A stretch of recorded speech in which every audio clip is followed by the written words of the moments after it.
Had you heard this before, Pete? Yeah, I dig it, man. I'm into it. It's good, right? Yeah. What about you, McKonnen? You heard it? Yeah, I've heard it before. Yeah. I've had the pleasure. I bet you have. Yeah. I was just saying, McKonnen, one of the most talked about subjects on Ezra Koenig's Time Crisis here on Beats One is now actually live in the studio. Ezra's going to be green with jealousy. I've got real life McKonnen right here. Not just the promise of McKonnen in subject matter. It's good to see you guys. A round of applause for our special guests. Old friends joining us in the studio. It's a wonderful thing. Thanks for swinging through. Obviously, we're going to spend the next hour kind of hanging out and talking about life and talking about someone that you guys had in common, you know, and there's a kind of real bittersweetness to this naturally because, you know, we have new music that you guys have been a part of, Fall Out Boy and McKonnen with Little Peep. And it's always such an interesting thing when someone passes away, you know, how an estate or how family and friends handle the music that's been left, you know what I mean? And how that gets dealt with. And when you guys were asked before we play, which is literally like a minute or so away, you know, how did you sort of feel when you were first kind of asked to be involved, starting with you, McKonnen, you know? I was honored, you know what I'm saying, as always. And I know that Fall Out Boy were some of Lil Peep's musical heroes, and we've both been mutual fans, and it's always been like a dream collaboration for him to do, you know, and so I just thought it would be great and amazing to, you know, get this done. And you knew that, Pete, right? Even when he was alive, you knew that he was a huge fan because you guys had connected, and he definitely told that. I think he'd mentioned that to me, actually. Yeah, and we connected a little bit. Like, I don't want to oversell. Like, we talked on Instagram and that kind of stuff, and I was a big fan.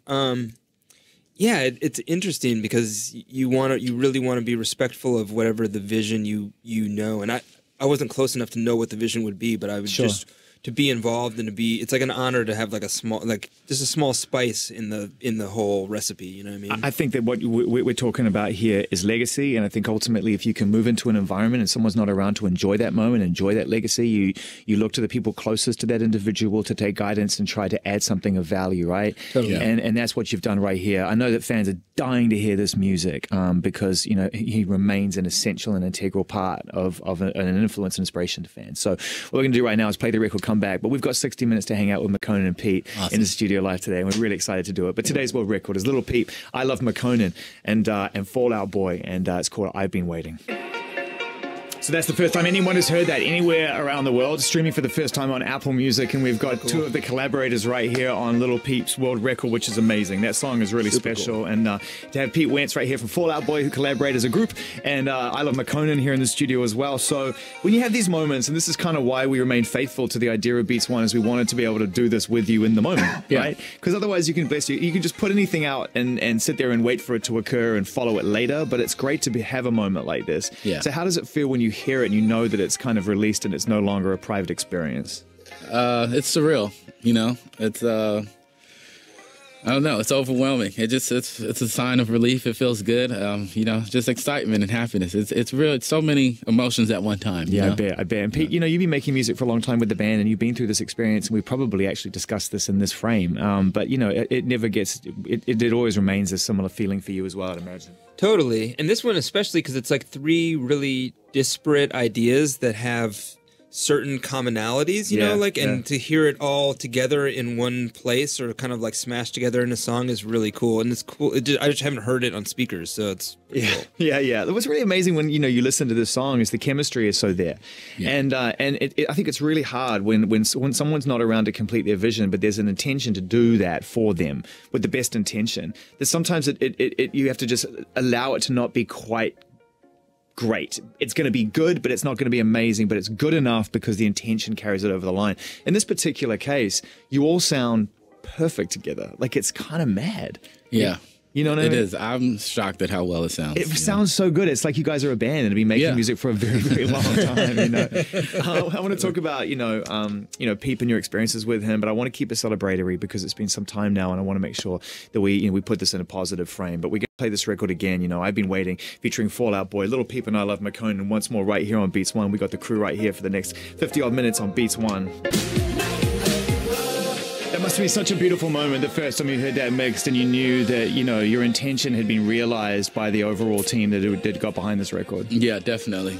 I don't know how to put it in words. It makes me feel very accomplished.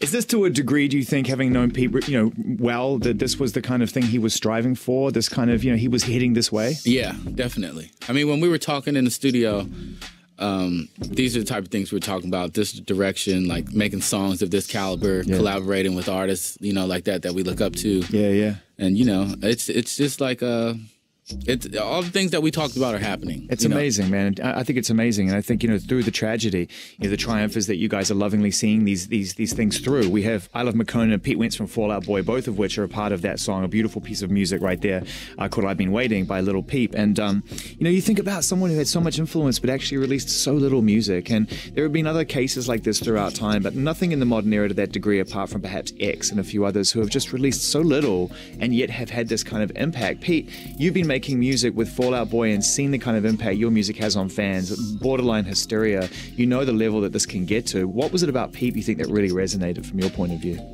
I mean, there's an authenticity, and even if you listen to his voice, there's a punk rockness to the voice that I don't think that people often think about with like SoundCloud rappers or that kind of thing. There's something that there was like an immediacy, and there was you know, like when I listened, I was like, oh, this is something that I can relate to. This is like time traveling to, like, you know, like I was like, oh my God, this is somebody I have to reach out to right now, you know, after I heard Crybaby. For me, it's like when I hear him sing or rap, it's that classic combination of someone who whose tone and whose emotion in their delivery is very raw, but they're striving for melodic greatness. Yeah. Definitely. You know, there are people who go out there and just go, this is my tone, this is my rasp, I'm just going to use it. Yeah. And there are others who are like, I wish I sounded like a pop singer, so I'm going to write like a pop singer.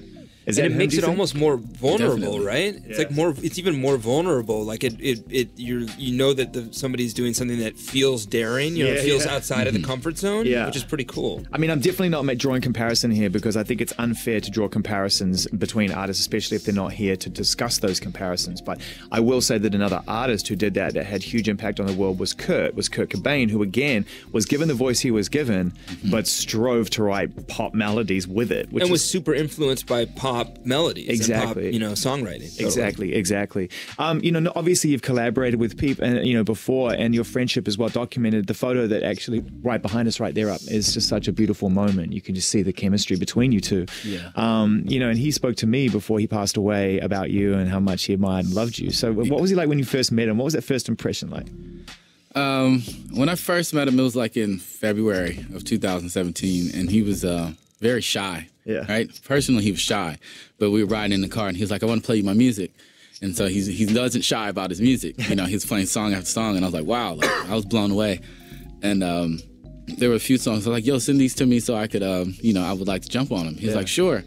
And so even then, he taught me about how to save the songs in notes, because I was always like going through the email and just, you know, outdated stuff, right? And he's like, "No, this is how you do this." And so just meeting him, he was giving you order, but he was basically giving you time management skills. Yeah, exactly. He was like updating me for what's going on in the new generation and like his generation, how, you know, the kids are doing stuff. And I was just like, wow. That makes me feel like ancient. Don't go there. Because if you go there, I have to go there. And Pete, you're a puppy compared to me, so stop this line of conversation right now. Back to you. What were you saying, Conan? Yeah, no, like that. In the studio, it's great. He's just like you said, daring. He's not scared. And that's what makes it inspiring, is that, you know, it's like somebody, you look at him and his image, and you wouldn't think he'll be able to sing the way he does, or, you know, express himself the way he does. And so it was just very inspiring for me, and like ignited a new flame of creativity in myself. And so just being with him was just always a happy time, because it's like you're with another artist who isn't afraid to be an artist and do all things in art. And, you know, so it was just like there were no boundaries with us. We weren't afraid to try all type of different songs. And, you know, it was a breath of fresh air and just fun, like, you know, being in the studio. And I don't know, it's hard to find artists that aren't, you know, trying to keep to their mold of an image, who just want to make the image as they're going. Yeah, it's another one I absolutely love. And these songs, you know, when you actually think about them being played, and the production's fantastic, when you think about them being played, Makonnen, you know, just on a piano or on an acoustic guitar, you know, at a slower pace, they are heartbreaking, beautiful, timeless songs. Yeah, definitely. That's actually how we kind of started most of them, is on the piano or like with a guitar riff, to make them like acoustic sounding, you know? Yeah. So you can really feel the emotion in there and cry. How many songs do you think that you wrote with Peep over your friendship? Maybe about 20. Wow. Yeah. And how many have we heard, approximately? 2? 2? Yeah. Yeah, no, I know obviously that there's a lot of attention from fans who want, because this is the other thing, right? We all still want music, and it's not in a selfish way. It's just like we all still want to hold on to the only thing that we can remember, right? Ultimately, which is the craft, the thing that lasts to that degree if you're not close family and friends when you have the memories. So, you know, there's a lot of talk about this kind of, I don't even want to call it a mixtape anymore, because mixtape's the kind of thing that I feel happens when you're in process in your life. It's a project now. It's something that occurred. Yeah. Is there a desire from your point of view and from Peep's friends and family to see that through? Yeah, definitely. We want to see that through and make sure it's right at the right time and, you know, give the fans what they want because that's what, you know, me and Peep wanted. Yeah, yeah. And definitely want to stay true to whatever his wishes were. Do you have to be in a certain frame of mind to consider that and continue working on it? Because it's going to have an emotional resonance it didn't have before. Yeah, it definitely does. I try to just get back to me and Peep, you know, because sometimes I end up listening to fans and all these other people, but I get back to what me and Peep were talking about in the studio and what our intentions were when we were making this music. And what were the without giving away, you know, betraying any trust, but what were the commonalities that you guys discussed? Because two artists coming together, it's great, you know, it looks great on paper, but you have to have a common vision, otherwise it can splinter as quickly as it can unify. So what were the commonalities you guys were striving for? Well, it was like we both have broken hearts from whatever reasons, right? And so we know that music helps heal broken hearts. And so we wanted to come together with our two broken hearts to make music that will hopefully heal the broken hearts around the world. So that was really our main goal behind it, was to use it as some sort of like magic and healing and, you know, bring people happiness, because we can't be with everybody in the physical at every time. But, you know, with music, it goes in places you'll never think. So that's what we wanted to do with that. Were you able to look to each other for support in that common ground, you know? Yeah, definitely. It was a weird, like, balance we had. Like, on the outside, Peep is so, like, raw and tough looking, you know? But on the inside, he's such, like, a sweetheart and so nice and, you know, just, like, you know, just very caring and stuff. And so we were talking about how, like, on the outside, I try to dress real nice and be like, oh, I'm such a sweetheart. But then on the inside, it's like I'm the kind of red dragon that has all the fire and madness around it, you know? And so me and him were just like, this is a cool balance. Like, your inner shows on my inside and my outside shows on your inside type of thing. And so we just wanted to, it was like two superheroes coming together to team up. You know what I mean? At a time when people need it, and you know, and this is really something interesting, Pete, that's been going on now. You know, we've talked about this over the course of our friendship and your career, throughout your career. You know, an amplification of the vulnerability artists go through and everyone goes through, but artists put into their music. And I think for a long time, probably when you guys were coming out, there was still this sort of put it in the music and leave it at home. And now I feel like put it in the music, take it with you on the road, bring it to the conversation and talk amongst yourselves. Have you seen that change? I think so. I think it's like people want to understand. People want to see people's vulnerabilities. People understand, like, there's like if there's a disconnect where you're singing about this thing, but then when you talk about it, people are like, oh my God, this guy is just like, is he like acting when they sing about it? And I think that the vulnerability is what, like, makes us all part of the shared tapestry, you know, like we're all, like, everybody, you know, like I like when I hear rappers or whatever, like, talking about mental health, or like when they rap about it and then they actually talk about it, and I'm like, oh, this guy's going, like, if this guy, like, you know, like if Jay-Z's talking about this, then like I definitely, can you drag in Free Part 2? You know what I'm talking about, KSG. Yeah, what were you gonna say? Yeah, I was gonna say, like, that, like, if Jay-Z's talking about it and going through it, like, it makes you feel freer to talk about it, and freer. And I especially think that, like, a lot of the kids that are listen to Fall Out Boy, but then, like, listen to McKonnen and especially listen to Peep and stuff, like, you need to hear this. You need to hear that, like, everybody struggles and everybody's trying to figure it out, and, like, no one's got the, like, golden answer, you know, or whatever. Or I don't know anybody that has the golden answer, you know? You talked about, you know, superheroes, and there's a song that really sprung to mind when you mentioned that, that I think is one of the first songs I ever heard that made me feel like, because, you know, I've suffered from mental health issues for sure, still do, have the tools to deal with, and every day approach it in the most methodical and focused way possible. But man, you know, have tough days. And so when this song came out, I remember thinking, like, wow, we have our superhero anthem. We had our first real moment where Kid Cudi and Kanye West, in the throes of a lot of attention, came out and went, don't hide behind it, pull the curtains back, get Get out the front door, throw your arms up, walk down the street, be free, throw your cape on and let them. Easy to pick when you got 5 consecutive 7-song projects coming out in a row on Good Music, all produced by Kanye West. But that's the one I've listened to the most, is the Kids See Ghosts project. Yeah, I love that one. Yeah, me too. Start to finish, incredible, especially with the Nirvana Kurt sample at the end. It's just, it's a beautiful thing, and it's a project that really focuses on, I think, the common ground that Cudi and Kanye West have found themselves in maturity, which is, you know, we have mental health issues, we have things we have to deal with on a daily basis. Rather than talk about it individually, let's talk about it together as a team. Kind of why we're here to some degree. It's sort of a little bit of the narrative floating through, because we have ilovemakonnen and Pete Wentz from Fall Out Boy in the studio.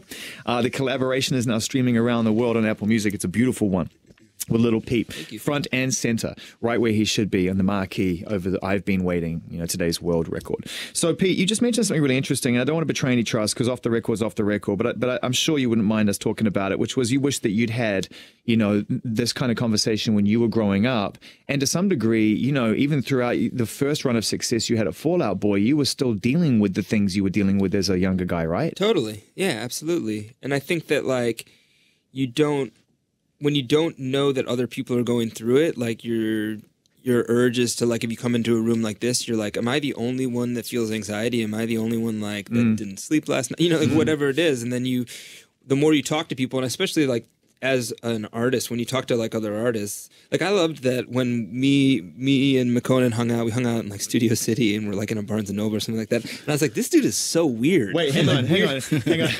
We've talked about hanging out before, but you never talked about Barnes & Noble. Yeah, I like dragged him to all kinds of, I was like, we went to Barnes & Noble, he was like, sure, I guess so. It's like, I'm looking for... There's a really good one in Studio City, that's my favorite. Yeah, it was like a movie theater. Yeah. But I was like, this guy is so weird, and it was really refreshing. Like, I think that when you meet other artists and you meet somebody who's like, you're like, this guy's like a little off, you know. I felt the same way when I first met Sia too. Like, I was like, oh, she's like a little weird, you know what I mean? And it feels really nice, and it feels like you have something in common. I don't know, it felt cool, especially because it's like outside of my, like, quote unquote genre or something, you know what I mean? So it's like meeting somebody and being like, oh, this guy's like, he had like the biggest club song, but he's like a strange guy, like, who just wants to make art, you know, which is cool. I know, and it was a really strange time for you, Makonnen, because you like you know, for a year pretty much that song was on Unshakable Force, and you know, when you start your career to that degree with something like that, you have to, I'd imagine, kind of redefine what your priorities are, because everyone else's priorities are another Tuesday. Yeah. Definitely. You've got to be here for another Tuesday, you know? Yeah. So you got to survive that song. It goes from actually thrive to survival mode. Yeah, it does. How did you do that? Because you're here, you are one of the most kind of revered artists amongst a generation now who look to you as someone, you know, who's inspiring in a lot of different ways. Thank you. And you know, I wonder, kind of looking back on it now as a form of inspiration for those listening, what were the tools you were able to use to allow yourself to be here? Music, definitely, and health. That's what you start focusing on, and then because it's like a monster, and it's always grabbing you, wanting you to come out there. But it's like you have to prepare yourself, drink more water, you know, stay healthy to be able to battle it. You know what I'm saying? Don't lean into the coping mechanisms that dull and distract. No, none of the successful ones are really doing that. You know what I mean? But a lot of kids have been, and we've been losing some really talented young artists of late because the coping mechanisms have won. Yeah, I think we need bigger artists that have been in the industry longer to share with younger artists, you know, on how to make it this far, and not just what to spend your money on. You know, it's like, tell them how to live in this thing, because it's like, we respect everybody that's doing it and, you know, that's made it as far as they're making it. But it's like, what people would love to know is how. But it's almost like when you have success, and I'm trying not to group success here, because when you dream something, you put the work in and you stay focused and you have success, then all power to you. That's, you know, all greatness due. But I feel that to some degree, when you start to achieve more, it's like that scene in the Hobbit with the king's got all the gold, and it's like, you know what I mean? I don't want to lose it. Yeah. And I'm afraid that if I show you what I went through to get it, then I'm going to lose it. Totally.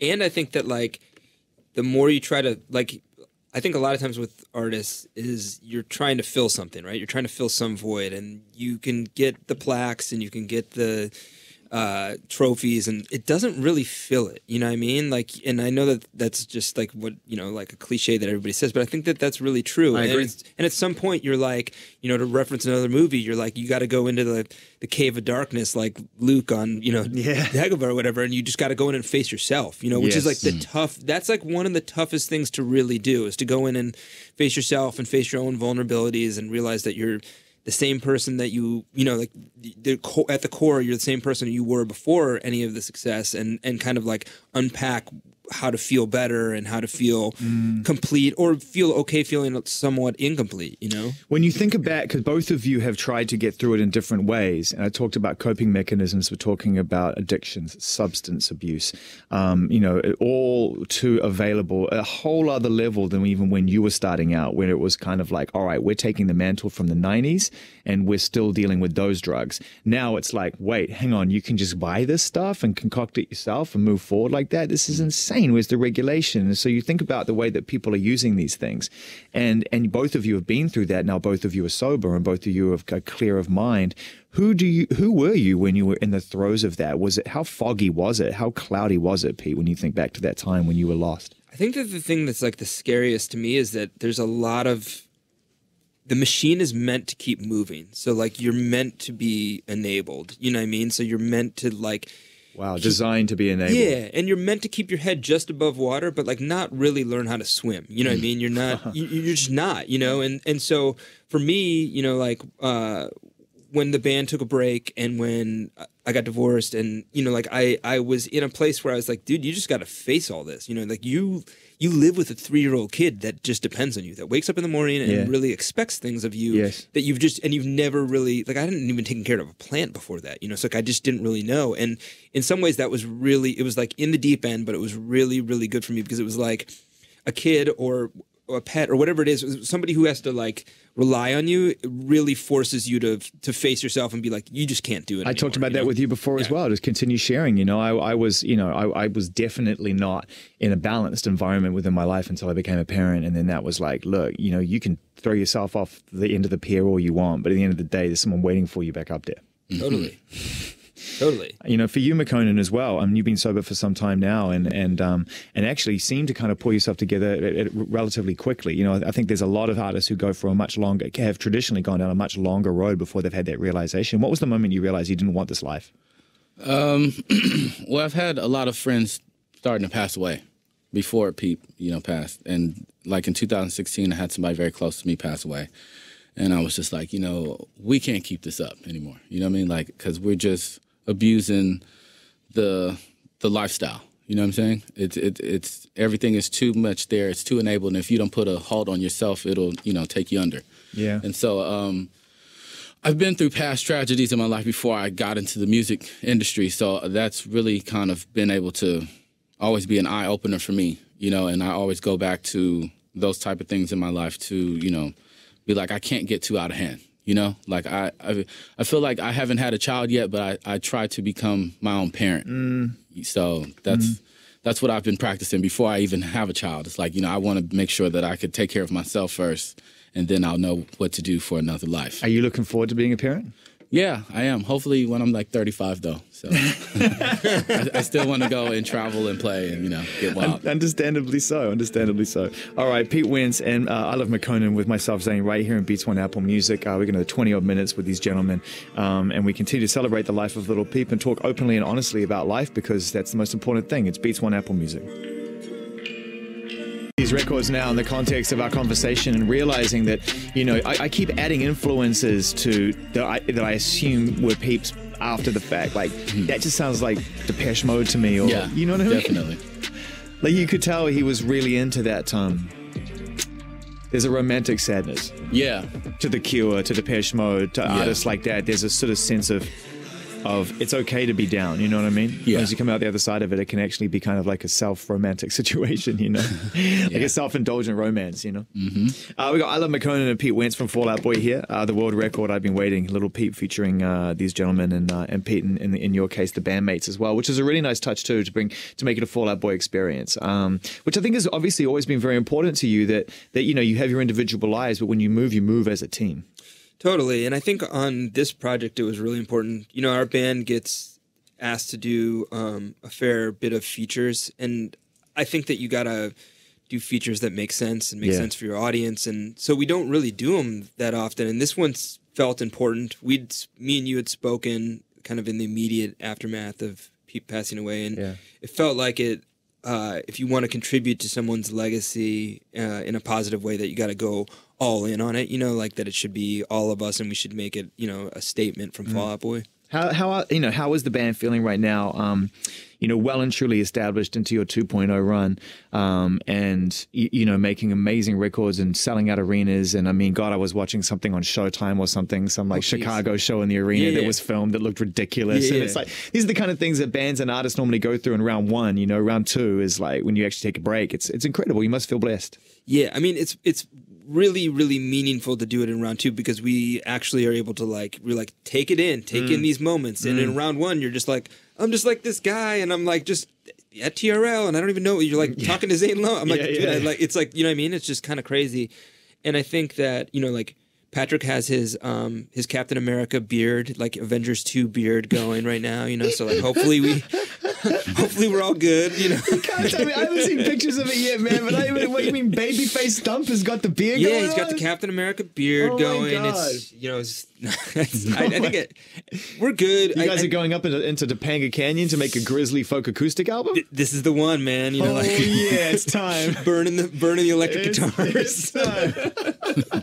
Yeah, everybody's good, and we have gotten really good at like we run like a little bit like a little like a pirate ship. Like we're able to make these turns that I think that other bands that, you know, like we're like in this weird in between stage where like I don't know that we're not like a baby band, but we're also not these like. There's giant bands. No, but you're a weird band. That's what I love about you guys. You're really weird in the sense that you know, like one of my favorite things you've ever done was the 4-track you did with Ryan Adams. Totally, which is like so insane. It was so awesome, man. It was just such an authentic, fast, hard driving punk rock experience, you know. And it's like for you guys to put that out and then move on and make another massive arena album. It's like, who are you guys? It was also really weird to put that album out and then be like, you know, like the people that had just, you know, listened to, you know, Light 'Em Up or something are like, wait, what band? Did I put the right band in when I like listen? Yeah.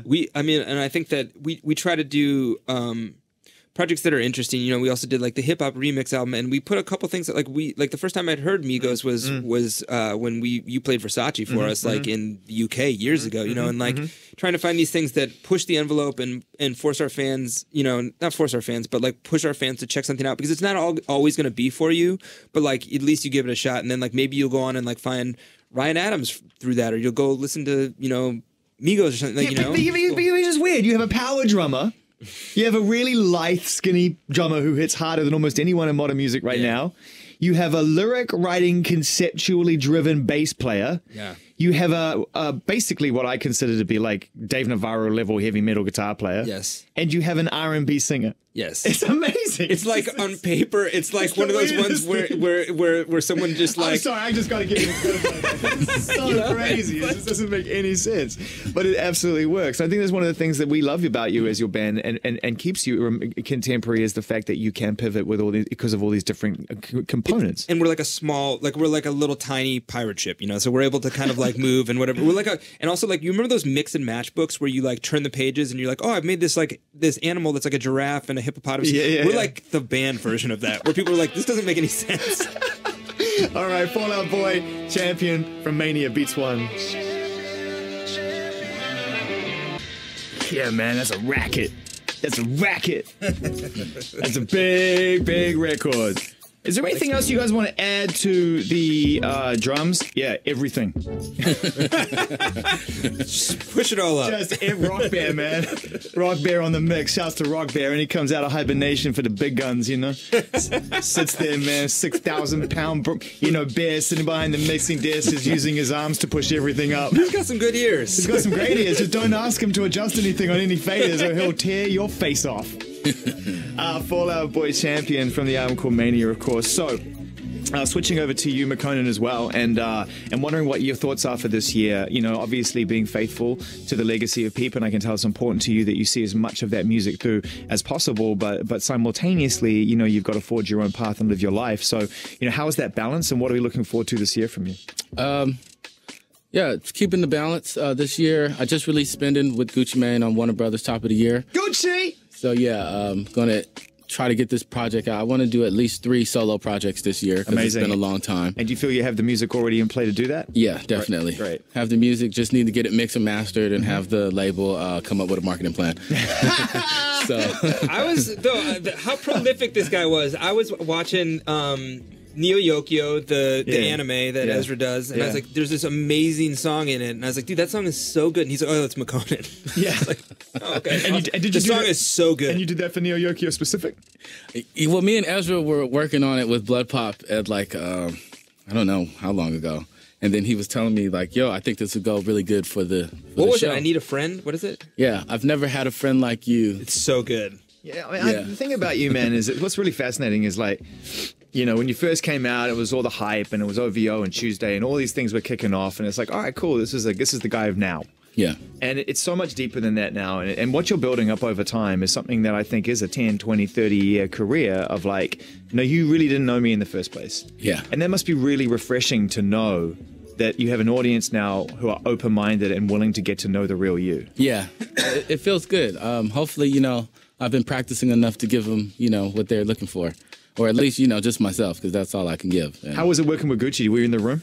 No, I wasn't actually. But I just wanted to get that done when he got out of jail. You know, like it was a thing on my bucket list. Like I want to get a Gucci Mane song now that, you know, he's back out. And weirdly enough, you know, it's like whether you meant this or not, there is a sort of kindred spirituality to his story and to yours. This is someone who's been in a very, very dark place. I've spoken to him about this on the show and come out the other side and is now healthy and happy and productive and wants to spread good vibes and only wants, you know, good vibes only, you know what I mean?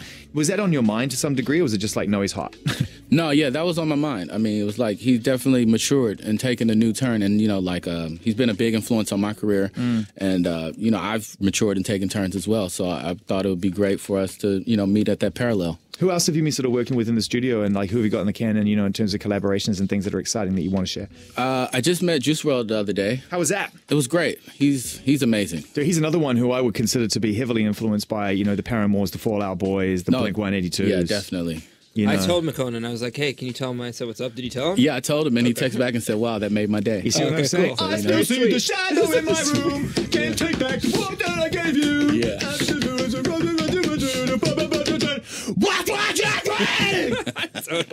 Totally. Yeah, he's wicked, man. I love him. Man, he's just got such a Live remix. It was amazing.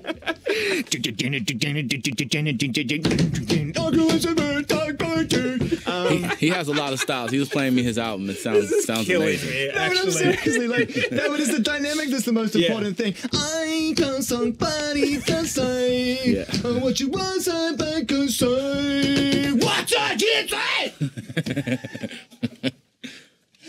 I'm actually dead. This is actually.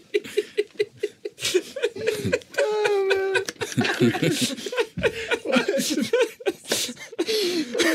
I'm starting a new Memo craze. Memos.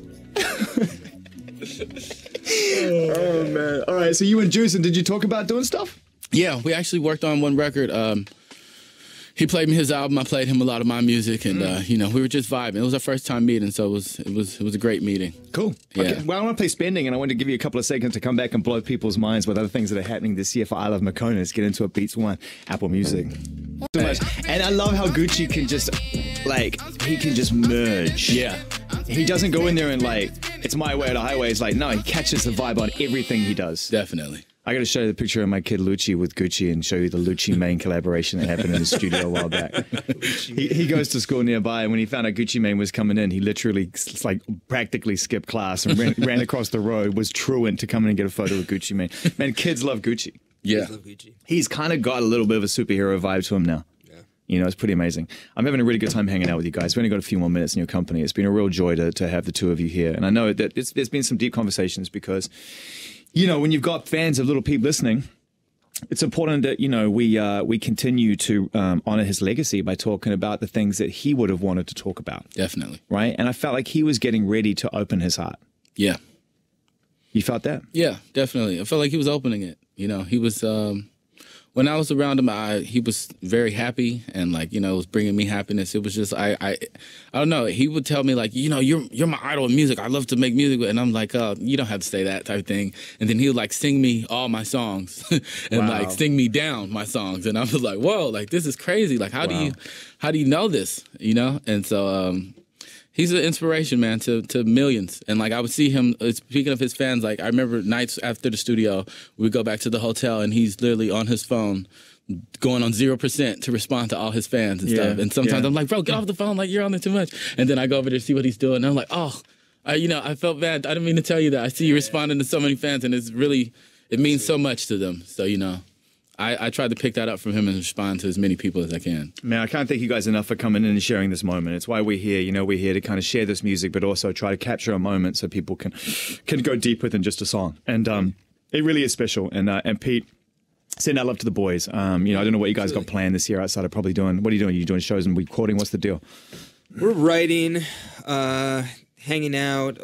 All of dads now. Dude, why are you wearing a Meet Joe Black t-shirt? Like, I've got to say, like, no disrespect, like, as far as very, very, very, very, very long movies go, that's a good one.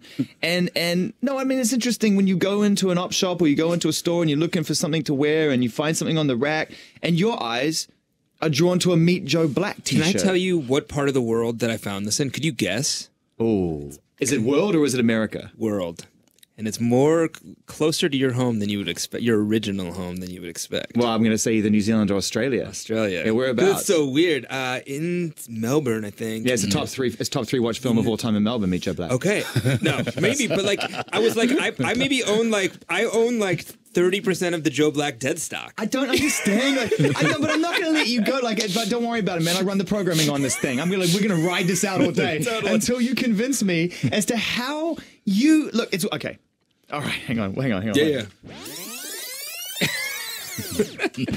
My mind is blown. Yeah. Okay. All right.